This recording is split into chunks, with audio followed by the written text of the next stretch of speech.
10 y 16 de la mañana está con nosotros Juan Ramón Rayo. Juan Ramón, bienvenido. ¿Qué tal? ¿Cómo estamos? Bueno, queremos tratar el asunto también en la parte, o sobre todo en la parte teórica, de cuál es el riesgo que en el fondo se afronta una excesiva concentración bancaria. Estábamos en una concentración del 40% en 2008, vamos caminando al 70 y pico. ¿Qué significa eso para empresas, para autónomos, para emprendedores, para ciudadanos de a pie? Bueno, primero voy a empezar comentando los posibles beneficios y luego vamos a los riesgos, ¿no? Porque es una moneda con dos caras. ¿Beneficios que tiene? Pues primero, los bancos españoles y europeos son comparativamente pequeños en la esfera internacional, por tanto para competir internacionalmente puede tener sentido que ganen tamaño, y luego la concentración también ayudaría supuestamente a racionalizar el uso de recursos en un momento en el que el modelo tradicional bancario está cambiando y pues hay que pasar de una banca más presencial, en algunos casos a una banca más online. ¿Riesgos que tiene esto? A ver, la concentración a mí no me preocupa cuando la libertad de entrada en el mercado es muy fluida y muy sencilla, porque si se crea un actor muy grande, que puede tener sentido en ocasiones que se cree, pero está abusando de su poder de mercado, es decir, está cobrando demasiado, está deteriorando la calidad de los servicios, si es fácil entrar en el mercado, pues surge otro que le come la tostada. Pero eso no es lo que suele suceder. Claro, si tienes barreras de entrada muy grandes, y en el sector financiero son especialmente grandes, porque la regulación por un lado te dice, no, es para proteger a la gente, ya, pero si tú exiges unas garantías regulatorias muy fuertes, incluso licencias para poder entrar en el sector, como forma de obtener el placet del poder político, pues claro, si no te dan licencia no puedes entrar, si no eres capaz de cumplir estos estándares regulatorios tan elevados no puedes entrar, de manera que generas un terreno cercado para los que ya están dentro. Y claro, ahí si no es fácil entrar, y los que están dentro se concentran, sí que hay perjuicios muy claros. El más evidente es el abuso de poder de mercado que mencionabas tú previamente. El banco es un intermediario financiero, se financia para financiar. ¿Dónde se materializa ese poder de mercado? Pues que a los que le financian les remunerará a tipos de interés más bajos, y a los que financia les cobrará tipos de interés más altos. El margen de intermediación entre el interés que cobra y el interés que paga se ensanchará. Y yo creo que esto ya lo estamos viendo en la economía española.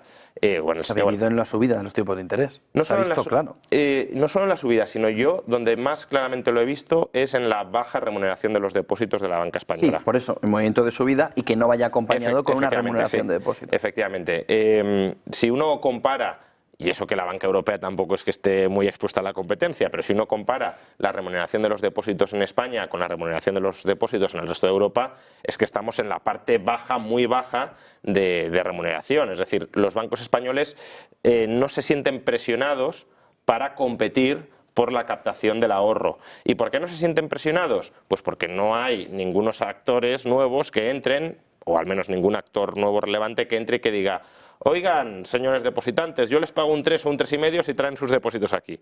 Si eso pasara, los otros bancos tendrían que decir: he de retener esos depósitos y voy a ofrecer tipos de interés pues del 2,5 o del 3%. Como eso no ha sucedido, pues han ofrecido tipos de interés de risa, y la diferencia entre la remuneración que les ha pagado el Banco Central Europeo y lo que ellos han pagado a los depositantes, que es casi nada, han sido beneficios extraordinarios. Claro, pero hay alguien que puede decir, no, pero la competencia digital ya ha llegado. Pero aquí no se está notando. Es verdad que porque están ofreciendo más interés que la banca tradicional. Es verdad que los neobancos han sido una forma de introducir algo de competencia en el sector. La banca tradicional, hasta los neobancos, era un terreno cercado absolutamente donde no entraban nuevos actores. Ahora es verdad que están entrando nuevos actores, pero pensemos que no son actores, al menos de momento, esperemos que en el futuro lo sean, pero no son actores plenamente sustitutivos de los que hay. Una persona de 65 años, por ejemplo, muy probablemente no se esté planteando cambiar de un banco tradicional a un neobanco, o no mucha gente. Ni tiene por qué conocer el neobanco, ni tiene por qué estar familiarizado con su operativa, ni tiene por qué a lo mejor confiar de entrada, porque dice esto es nuevo, a ver qué riesgos acarrea, y eso todavía les confiere un poder de mercado muy fuerte a los bancos tradicionales.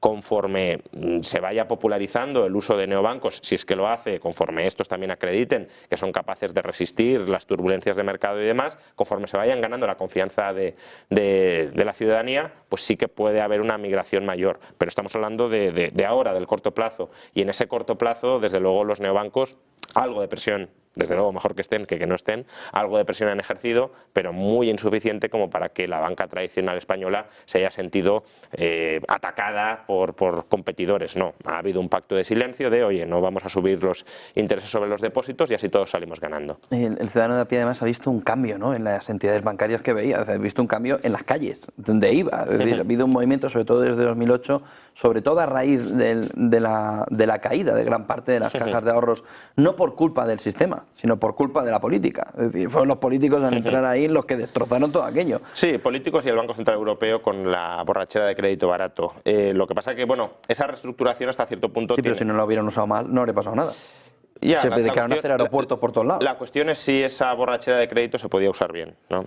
Porque cuando tú das un exceso de financiación en condiciones tan manipuladamente a la baja, pues tiendes a coger proyectos improductivos de todo tipo. Es verdad que además las cajas, con el agravante de que ni siquiera tenía una lógica de mercado, sino que era, oye, este es mi amigo, no sé qué, está alrededor de la política, pues lo financiamos aunque sepamos que es financiar a pérdida.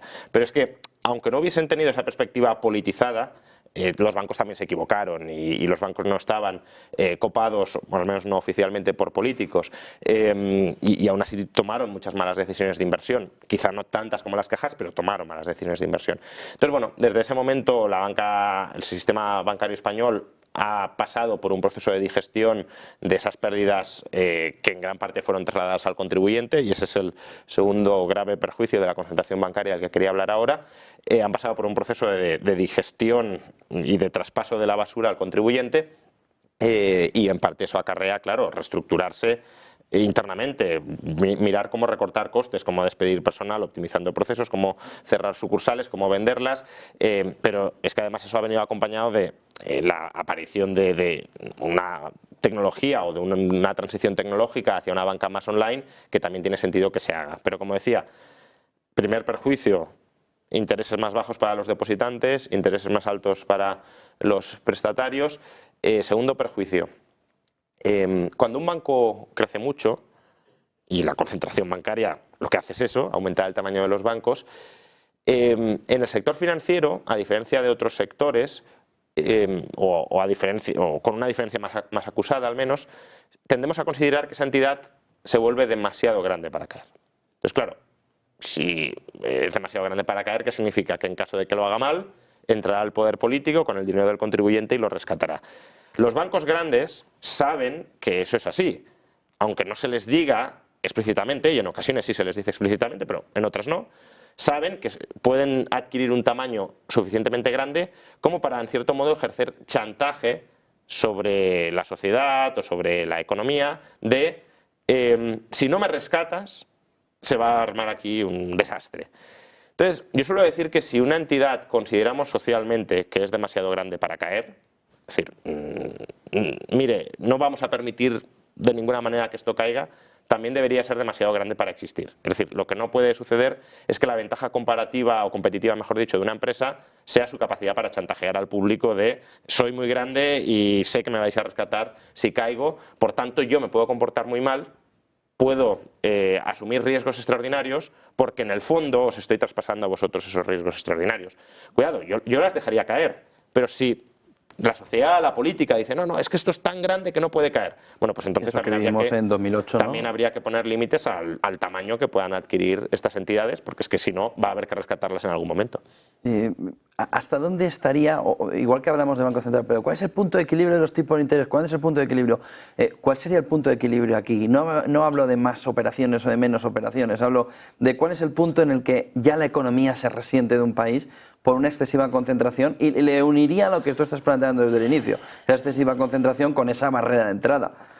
¿Cuál es el punto de equilibrio para decir, oiga, no se pasen de aquí? Porque si no, también hay una parte del mercado que puede decir, ustedes son intervencionistas. No es intervencionista, es que precisamente el Estado para lo que está, para intervenir lo menos posible, pero cuando interviene porque se necesite. No, ¿cuál es el punto de equilibrio? Eso no lo sabe nadie. Es decir, ¿cuál es la situación óptima? ¿Cuál es la estructura empresarial óptima en el mercado financiero? Eso no lo sabe nadie.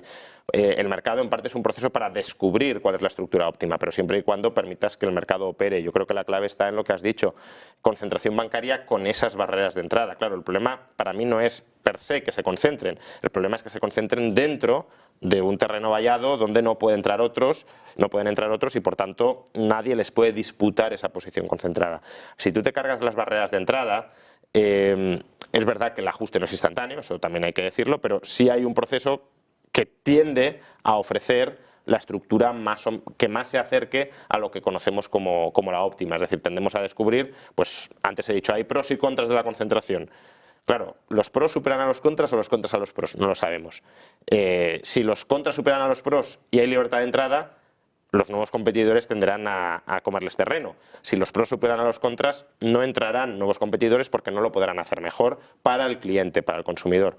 Pero claro, la clave de este ajuste, de ese proceso de equilibración, es que puedan entrar con facilidad nuevos competidores. Y eso es lo que aquí no sucede. Pero una vez que quitas ese factor fundamental, lo que no tiene mucho sentido es que vayamos a una concentración absoluta. Es decir, que al final queden tres bancos. Claro, claro. Ese es el... Porque va a llegar la empresa a pedir un préstamo y digo, mira, vete al de al lado y al de al lado, ¿no? No, la forma más fácil de verlo es imaginar que solo hay un banco, ¿no? Que al final puede operar porque solo haya un banco. Es como si fuera público. O porque los pocos que hay hablen entre sí y concierten tipos de interés. Bueno, pues si solo hubiera un banco, efectivamente llegaría la empresa a pedir un crédito y el banco le exigiría tipos de interés mucho más altos de los que prevalecerían en competencia, porque le interesa al propio banco, igual que con los depositantes, que aunque haya operaciones que se queden sin hacer, porque obviamente habrá empresas que digan, no, pues si me prestas a estos tipos de interés, no te pido prestado porque no me sale a cuenta, aunque haya operaciones que se dejen sin hacer, las que se hagan se van a hacer a un precio suficientemente alto como para compensar todas las que se dejen de hacer, ¿no? Y lo mismo con los depositantes. Aunque no captes tanta financiación, te puede compensar captar menos, pero remunerándola muchísimo menos que para captar más, pagándoles más a todos. Sí, hay un refrán muy americano, ¿no? Del think global, drink local, ¿no? Es decir, es verdad que vamos a un camino de internacionalización, pero un país debería tener campeones nacionales y debería tener también la posibilidad de permear al conjunto de la economía, ¿no? Es decir, porque el otro problema que no hemos entrado es, sobre todo en esas zonas rurales, sí, claro, ¿cuál es la situación bancaria? Digo, no, es que aquí el mercado no entra. Dice, bueno, no, el mercado entraría si de verdad tuviera condiciones, pero no las tiene. Claro, es que, a ver, perfectamente podrían convivir un modelo de banca más pequeña, más fragmentada, más local. En Estados Unidos. Efectivamente, bueno, y en Estados Unidos también hay un proceso de concentración bastante fuerte. Sí, pero que ellos tienen cientos de bancos regionales. Exacto. Pero, o sea, si uno mira la trayectoria del siglo XX en Estados Unidos, en la Gran Depresión, por ejemplo, pronto era un siglo de ella, pues el número de bancos superaba los 30.000 en Estados Unidos. Claro, ahí se producen quiebras generalizadas y ya tiene lugar una primera ronda de fuerte concentración bancaria y cada nueva crisis se van concentrando sin que aparezcan nuevos jugadores pequeños, y ahí entra la lógica del poder político de o rescato, o reordeno, o reestructuro, para que haya cada vez actores más grandes que sean más manejables desde la política, porque la ventaja de tener actores grandes es que el político puede interactuar con ellos. Claro, si tienes 30.000 bancos, difícilmente el político va a negociar o a llegar a enjuagues con 30.000 bancos, no tiene tiempo material para hacerlo. Ahora, si hay 3, si hay 4, si hay 10, pues ahí sí los puedes sentar a todos en una mesa, hablar con ellos, llegar a acuerdos, a ti te doy esto y tú me das esto, etc. Pues en Estados Unidos todavía queda algo de esa tradición de bancos regionales más pequeños, que puedan hacer competencia a los grandes o que cubran parte de la actividad que los grandes descartan cubrir porque no les interesa, y es legítimo que digan, oye, yo esta parte del mercado no la quiero cubrir. Vale, pero si tú no cubres una parte del mercado y hay demanda para esa parte del mercado, saldrá otros que lo cubran, ¿no? Pero aquí no. Claro, entre que te cargas o sea, estableces barreras de entrada y tienes pocos jugadores y se reparten las zonas más rentables, pues lo que es menos rentable no permites que entren otros y los grandes no lo quieren cubrir. Pues muchísimas gracias por toda esa fotografía, Juan Ramón Rayo. Gracias por acompañarnos. Buen día y buen negocio. Un placer. 10:30, enseguida seguimos hablando y seguimos tratando con distintas mesas esta fotografía alrededor de los ríos de la concentración bancaria. Enseguida volvemos.